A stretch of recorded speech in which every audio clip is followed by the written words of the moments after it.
Hello. So today we're going to go over the bell ringer, the first one, and we'll go through the questions, and I'll post this video on YouTube. So the first question says, what's the value of this limit? So there's two kind of ways to do this. One way, well, there's a few ways, but one way is to just plug in big numbers, right? Because the question says, what's the value of the limit as x goes to infinity? So we could plug in some very large numbers and see what happens. And when I gave you this assignment, this is what I expected you to do. Whip out your calculator, plug in, let's say, 100, 1,000, a million, see what the value kind of tends towards, and you'll get your answer. And if you were to do that, you would get 2.5 as your answer. But let's see what happens if you don't have a calculator. So one way to do this is to try and simplify this a little bit. Because I know if I plug in quote-unquote infinity, I'll get basically infinity over infinity, and we don't like that. So what we can try is, I notice here on the bottom I have an x squared as my highest power. Let's divide everything by x squared. So I'll get this is equal to the limit as x goes to infinity of 5x squared over x squared plus 3 over x squared over 2x squared over x squared minus 7 over x squared. Now here I see I have x squared over x squared in some places, so this is going to be the same thing as the limit as x goes to infinity of 5 plus 3 over x squared over 2 minus 7 over x squared. Now when we would take this limit, I notice that 3 over x squared goes to 0, 7 over x squared goes to 0, because it's 3 over a very large number, 7 over a very large number, that'll go to 0. And I'll just end up with 5 over 2. And 5 over 2 is the same thing as 2.5. So both ways, you get 2.5. Next one says, true or false, this goes to 0, explain your reasoning. Well, it's very similar logic. Again, you can plug in a very large number, but very large and negative, so like negative 100, negative 1,000, negative a million. Or we could think about the graph.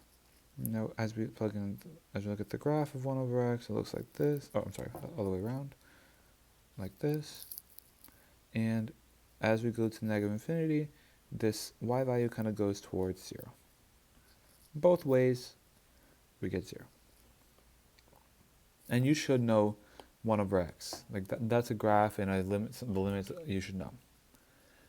The next one says, evaluate the limit, explain why it doesn't exist. So here I'm approaching 2 from the right. I noticed that if I was just to plug in quote-unquote 2, I can't because I divide by 0. So instead I plug in 2 from the right, and since I'm dividing by 0, I know it's going to be an asymptote. So it's going to be something like this, and then it's going to be maybe like this, or it's going to be like this. So it's either they both go to both sides go to positive infinity or negative infinity, or the sides are opposite. So let's see what the case is. So as I plug in smaller values, I'll get, or not smaller values, but values closer and closer to. Like let's say I plug in 2.01. So I plug in that, I get 1 over 0.1, or 0.01, which is 100. If I was to plug in 2.0001, I would get a larger number. And in essence, the smaller, whatever I plug in, 2 from the right, it's going to be bigger than 2. So this denominator is going to be positive. So I'm going to be dividing by a very small but positive number that will go to infinity. So here, the answer is infinity. So the answer is infinity, but technically, that still a does not exist case. So why it doesn't exist is because the limit's infinity. Next, if a limit is infinite, then the function is continuous at that point. This was an exam question, as you guys remember. And this would mean, the answer is no, because like we just said, if the limit is equal to infinity, then the limit doesn't exist there. It's still a DNE. But for continuity, we need 3 conditions. The limit as x goes to a of f of x exists, f of a is defined, and f of a equals the limit as x goes to a of f of x. Well, this first condition is not met, so that's why. Next, it says, given the piecewise function, evaluate the directional limits, and does the two-side limit exist?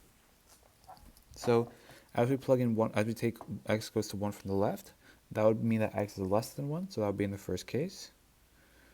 Well, the limit as x goes to 1 of x squared minus 1 is equal to, you can use your limit laws and you'll get 0. So the first one is 0. The next one, x goes to 1 from the right, that would be x is greater than 1. So we would use the second one. So the limit as x goes to 1 to x plus 1. Use your limit laws, you get 3. Since they don't match, the two-side limit does not exist. Next, describe in your own words what the one-side limit tells you. Well, it kind of tells you what's in the name. It tells you what the value of the function approaches as you approach a certain x value from one direction. Only one direction. Using limit laws, we can evaluate this limit. This would be the limit as x goes to 3 of 2x squared minus the limit as x goes to 3 of 5x plus the limit as x goes to 3 of 4. Using our laws, I can pull out the 2, and I can square the whole thing, and I get the limit as x goes to 3 of x all squared minus, I can pull out the 5, the limit as x goes to 3 of x. We can simplify this, but I'm going to leave it for the next step of 4. So now the limit as x goes to 3 of x is just 3.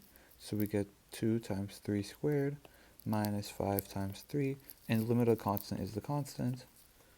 And then simplify that some more, we get 18. Well, I'll write that out.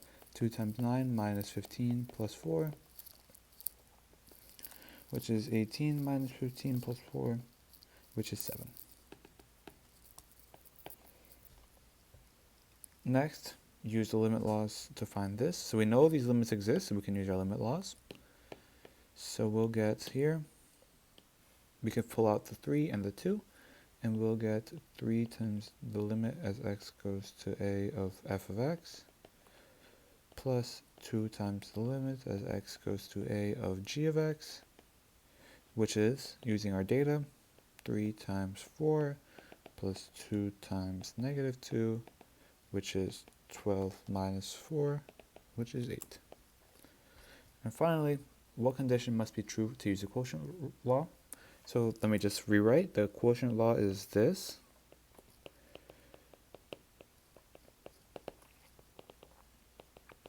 Goes to a of f of x, over the limit as x goes to a of g of x. So there's a few things. First, we need to know that these limits even exist, right? We don't know that these limits exist just based off this. So we need to know that the limits exist. So one condition is that the limits exist individually. Next, we need to know that g of 0 is not like the 0, it's not just equal to 0. And finally, we need to know that this limit is not equal to 0. So there's 3 really conditions. G of x is not equal to 0. The limit of g of x is not equal to 0, and the limit as x goes to 0 to a of g of x is defined, or exists, maybe is a better way to phrase it.